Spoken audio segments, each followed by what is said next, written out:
अस्सलाम वालेकुम रहमतुल्लाहि व बरकातुहू। आज मैं 12 रबीउल अव्वल की टॉपिक पे इंशाल्लाह गुफ्तगू करूँगा और मैं कोशिश करूँगा कि अपनी पूरी रिसर्च, अपनी तहकीक मैं आपके सामने रखूँ और मैं ये उम्मीद करूँगा कि आप मेरे साथ मेरी दावत व तबलीग की मिशन में अपनी अमल और अपनी तबलीग के ज़रिए खड़े होंगे इंशाअल्लाह। आज 8 रबीउल अव्वल है और 12 रबीउल अव्वल होने में सिर्फ 4 दिन बाकी है, जिस दिन बहुत तरीके की बिदअत और खुराफात हमारे माशरे में की जाएंगी, जिसमें अक्सर नौजवान शामिल होंगे और बदकिस्मती ये है कि 90% बरेलवी उलमा भी इसमें शिरकत करेंगे। ये मेरी वीडियो एक चैलेंजिंग वीडियो है तमाम बरेलवी आलिम, मुफ्ती, इफ्ती, फाजिल, जो कोई भी हो जो बरेलवियत से ताल्लुक़ रखता हो, आपके लिए कि आप मेरे चैलेंज को एक्सेप्ट करें। और मैं कोई अमाउंट डिसाइड नहीं कर रहा हूँ या कोई भी चीज़ मैं डिसाइड नहीं कर रहा हूँ, ये मैं आपको अख्तियार दे रहा हूँ। आप जिस चीज़ पे चैलेंज करना चाहें आप कर लें, मुझे कबूल होगी इंशाअल्लाह। आज मैं कुछ सवालात, जवाब से ज़्यादा कुछ सवालात करूँगा इस टॉपिक को क्लियर करने के लिए इंशाअल्लाह। सबसे पहला मेरा सवाल ये है कि अल्लाह के नबी सल्लल्लाहु अलैहि वसल्लम की पैदाइश की खुशी सबसे ज़्यादा किसको होनी चाहिए, या किसको है, या किसको था, या किसको रहेगा? और आपका जवाब कुछ भी हो, पर मेरा जवाब ये है कि अल्लाह सुब्हान व तआला को, जो मोहम्मद सल्लल्लाहु अलैहि वसल्लम का खालिक है, जिसने मोहम्मद सल्लल्लाहु अलैहि वसल्लम को पैदा किया, उस अल्लाह को सबसे ज़्यादा खुशी होगी अल्लाह के रसूल की पैदाइश पे। अल्लाह के नबी सल्लल्लाहु अलैहि वसल्लम का उम्र 63 साल था, 63 ईयर्स। अल्लाह के नबी सल्लल्लाहु अलैहि वसल्लम पे 40 साल से कुरान का नुजूल शुरू हुआ और 63 साल तक कुरान नुजूल होता रहा। मतलब 40 से 63 साल, मतलब 23 साल में पूरा कुरान का नुजूल मुकम्मल हुआ। अब मैं आपसे सवाल करूंगा कि क्या अल्लाह सुब्हानहू व तआला एक दफा भी कुरान का नुजूल जिस साल हो रहा था 23 साल में, उसमें 23 दफा अल्लाह के नबी सल्लल्लाहु अलैहि वसल्लम का बर्थडे आया? 23 साल 23 दफा कुरान के नुजूल के वक्त में।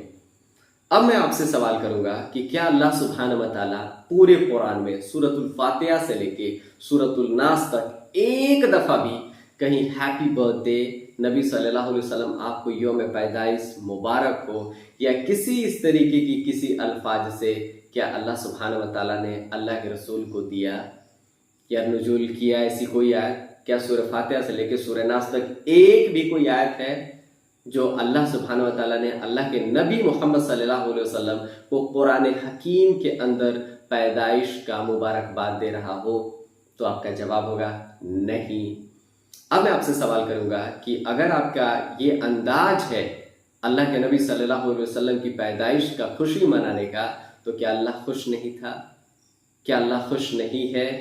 अब मेरा दूसरा सवाल ये है कि अल्लाह के नबी सल्लल्लाहु अलैहि वसल्लम 23 साल वो जिंदगी जो नबूवत की जिंदगी थी, जिसमें कुरान का नुजूल शुरू था, जिसमें कुरान नाजिल हो रहा था, क्या उस जिंदगी में क्या अल्लाह के नबी सल्लल्लाहु अलैहि वसल्लम ने एक भी सहाबी से क्या ये कहा कि मेरी पैदाइश का खुशी मनाओ? क्या अल्लाह के रसूल ने खुद, अल्लाह के रसूल ने कोई भी फंक्शन, किसी तरीके की जमात, किसी तरीके की दो लोगों को भी बैठा के क्या अपनी पैदाइश का खुशी इजहार किया?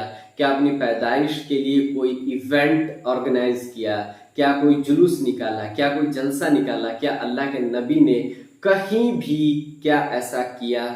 कहीं भी, चाहे मक्का हो, मदीना हो, कहीं भी क्या ऐसा अमल किया? तो आपका जवाब होगा, अगर आप इल्म वाले हैं तो नहीं। आप पूरे बुखारी को पढ़ें, पूरे मुस्लिम पढ़ें, पूरी नसाई, इब्न माजा, अबू दाऊद, तिरमिजी, पूरी हदीसों को पढ़ लें, या और भी दीगर जो हदीसें हैं, मुअत्ता इब्न मालिक, मुअत्ता इब्न मोहम्मद, इब्न खुजैमा, मुस्नद अहमद, मुस्तदरक अल-हाकिम, बैहकी, इब्न, जो भी हदीसें हैं आप सारी हदीसें पढ़ लें। एक भी ऐसी हदीस ला दें जिसमें अल्लाह के रसूल ने कहा हो कि मेरी यौम पैदाइश मनाओ, चलिए आगे सवाल की तरफ बढ़ते हैं। अल्लाह के नबी मोहम्मद सल्लल्लाहु अलैहि वसल्लम के बाद इस कायनात में अल्लाह के नबी की उम्मती में अगर सबसे आला, सबसे अफजल कोई शख्स है तो है अबू बकर रजी अल्लाह ताला, जो पहला इस्लाम के खलीफा है। अबू बकर रजी अल्लाह ताला का उम्र 61 साल था, 61 ईयर, और वो इस्लाम कबूल किए 18 साल में। मतलब कि 61 से आप 18 साल आप माइनस करें तो 43 ईयर्स उन्होंने इस्लाम की जिंदगी गुजारी, उन्होंने मुसलमान की जिंदगी गुजारी 43 ईयर्स, पूरे 43 साल। क्या एक दफा भी अबू बकर रजी अल्लाह ताला ने अल्लाह के नबी सल्लल्लाहु अलैहि वसल्लम का बर्थडे सेलिब्रेट किया, कोई इवेंट ऑर्गेनाइज किया? आप जवाब देंगे मेरे। और वो खलीफा भी रहे 2 साल, जबकि उनकी हुकूमत पूरे मुल्क नहीं बल्कि पूरी दुनिया में रही उनकी हुकूमत जब वो खलीफा थे। तो क्या उन्होंने एक दफा भी अल्लाह के नबी सल्लल्लाहु अलैहि वसल्लम का बर्थडे सेलिब्रेट किया?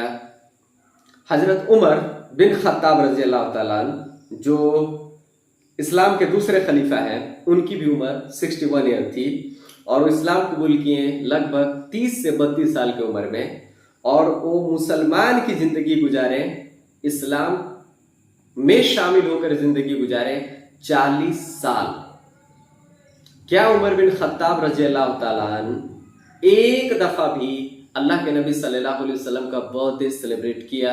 क्या उन्होंने किसी तरीके का जुलूस जलसा, कोई इवेंट ऑर्गेनाइज किया? और वो खलीफा रहे 10 साल। जी हाँ, 10 साल। क्या उमर बिन खत्ताब रजी अल्लाह ताला ने एक दफा भी बर्थडे सेलिब्रेट किया?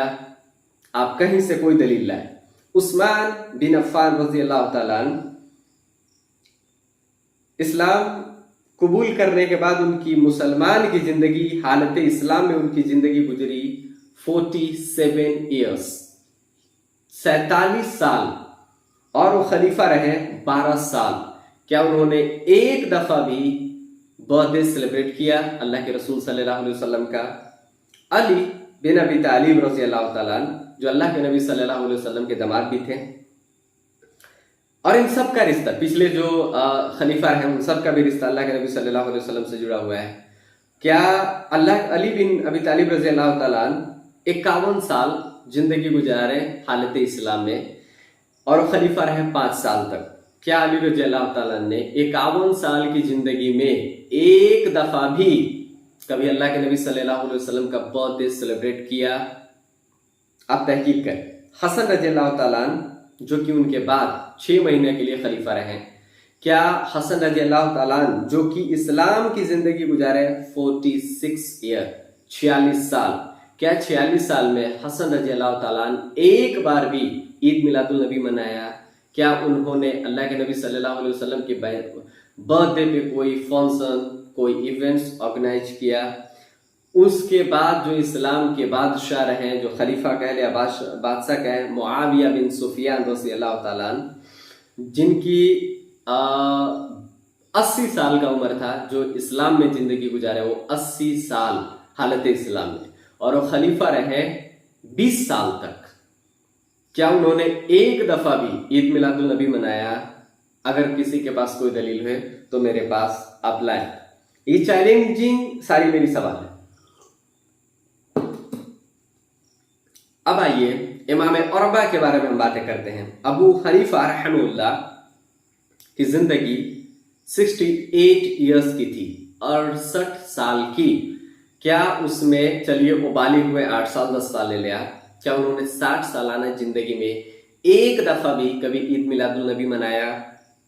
इमाम शाफई रहमतुल्लाह की जिंदगी थी 53 ईयर्स।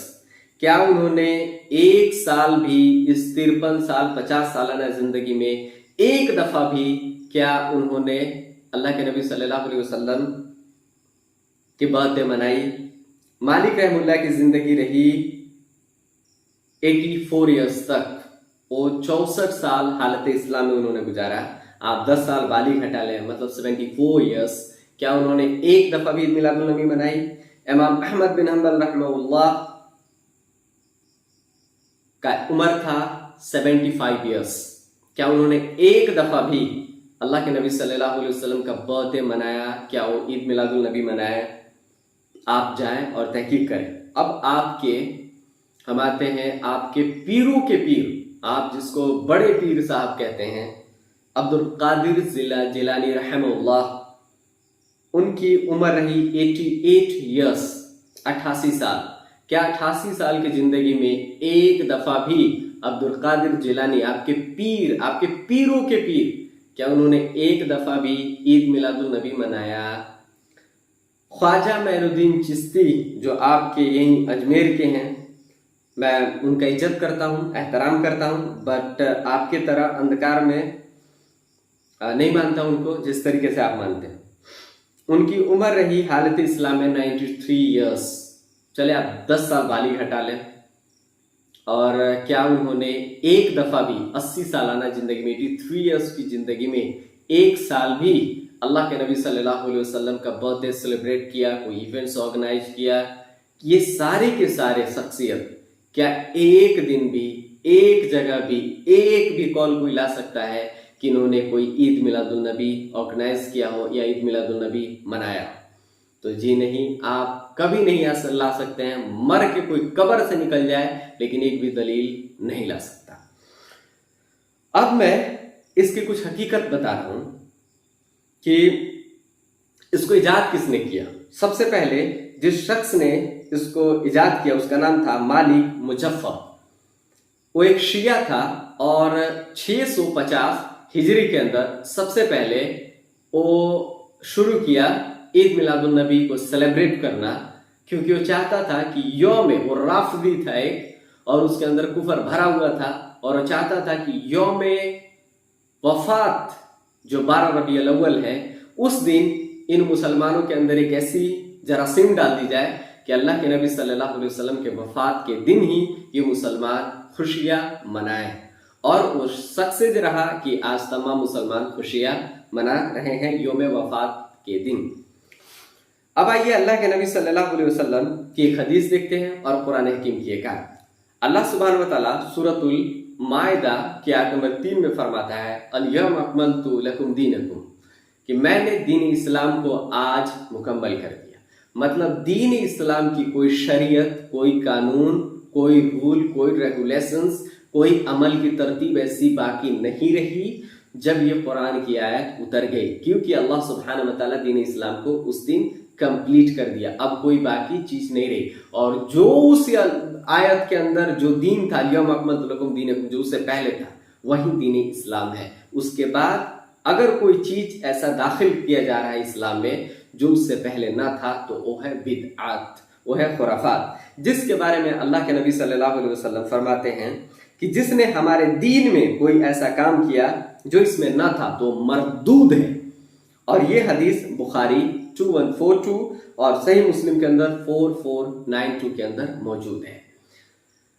तो जो शख्स ईद मिलादुल नबी मनाना चाहता है, सबसे पहले आप इन सवालात का आप जवाब दे दें और फिर आप शौक से मना लें, और कोई एक दलील ला दें और शौक से मना लें। अदरवाइज आप आजाद हैं, आप मनाना चाहे मनाएं, कोई हुकूमत आपको रोकने नहीं जा रही है। और लाइक राफिदीन, दीन में कोई जबरदस्ती नहीं, आप कोई जहालत का काम करें, लेकिन याद रखें कि आपकी निस्बत जहालत से होगी और आपका लक़ब जाहिल होगा, ना कि एक मुसलमान, ना कि एक अच्छा मुसलमान।